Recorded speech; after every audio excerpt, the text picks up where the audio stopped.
si cadaalad ay ku jirto oo hufan oo nidaam ah in lagu kala baxo oo murashaxiinta nin gaar aan loogu eexan nin kasta kolley asoo isku kalsoon meeshaan yimiday inuu kalsoonidiisa ku sii socdo odayaashu ay dhexdhexaad noqdaan ergadu ay dhexdhexaad noqoto wax meeshaasi xalaal inay ka soo baxaan tuhun iyo war xun ay haraan haddii ay jiraan dad cabasho qabana ayaguna maxaan ku idhaahdaa kursi hal waayo laba ma ahan qofkii qaataan insha allahu tacaala lagula shaqay doonaa kursigan sida la sheegay hadal badan ma rabiyo waxaa iskale beesha marooyin oo wacaysle sida la og yahay oo taariikhdu ay qoraysana 1960kii Soomaaliya markay xornimada qaadatay ayuu ka soo bilowday waa la og yahay dadkii ugu horeeyay ee ku abtirsada magacan marooyin ee qaatay ee uu ku soo bilowday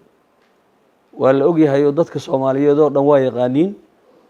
Cali Geedi Shadoor Allahu raxmade ayuu ka soo bilowday 68dii Cali Geedi Shadoor iyo Isaaq Iidow Raage ayaa noqday waxaa ka dambeeyay oo ku xigay boqorka oo meesha fadhiya oo 8 sanadood noqday isaguna waxaa ka dambeeyay xildhibaan Cadow Cali Geeso hadda ninkii ugu dambeeyay ahaa oo isaguna hayay mudooyinka ugu dambeeyay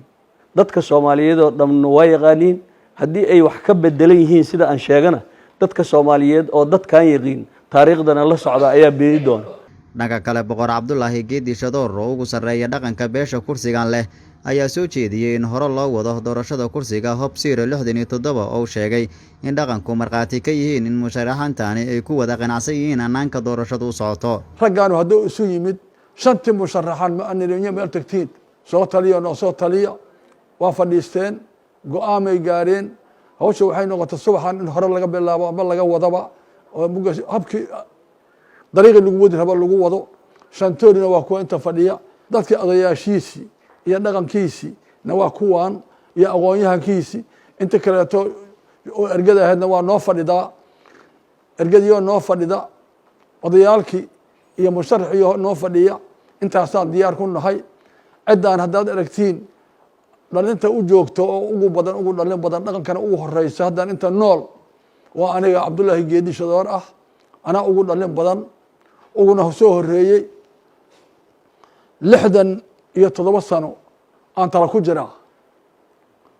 mugna nabadoonaan ahay mar xildhibaanaan ahay walaxaana naqanuba ma jiraan haddana waxaa laygu isma haddana mu kaleeto loogu magacaabo boqor cidda hoggaankeeri ugu koreeya aniga ah ilaahay idankiisa anigoo hoggaankiya oo dhaqankii ugu horeeya ah oo u ahaa jiray nabadoonna u ahay xildhibaanna uu soo noqday 8 sano dadkana ugu dhalin badanna waa fadhiya haddii ilaahay yidhaa waxyaalka meelaha xanta hor laga sheegaayo oo la leeyahay dadka kursiga dadkiisa waa maqan yahay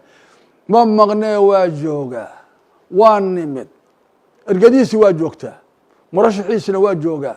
odayaalkiisi iyo hoggaankiina waa joogaan wax aqoon-yahankiisi waa joogaa gabdhihiisi waa joogaan iyadoo sidaasa intii loo garan lahay Soomaali waa ogtahayo dadka meel lagu soo wado aruuri kare dadkii wakiilka dhaqalahay ama wakiilka qaadi kara ama abadkii wakiilka ka ahaa jooga